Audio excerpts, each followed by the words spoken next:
This is my first opportunity to be a part of a Storybook Bible in which we try to narrate for children the big stories of Scripture.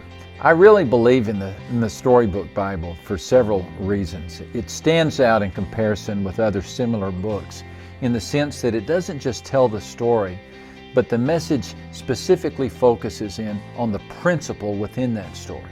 In other words, instead of just focusing on the creation story, it unpacks the truth that we're all created in God's image. I think back to my childhood and a Storybook Bible that we had, and I remember reading the story of Daniel and the lion's den. That story just captivated me as a youngster. And it captivated me because it gave me the model, the example of a courageous man in a difficult circumstance.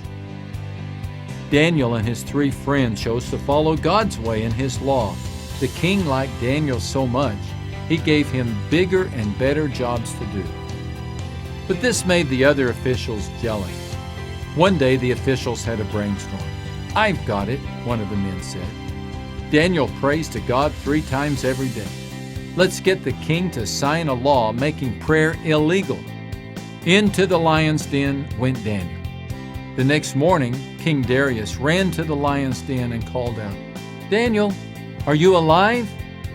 To his surprise, Daniel answered back, "God's angels shut the mouths of the lions. They didn't hurt me at all."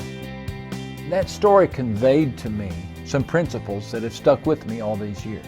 And I am absolutely confident that the same thing is going to happen with the story for children.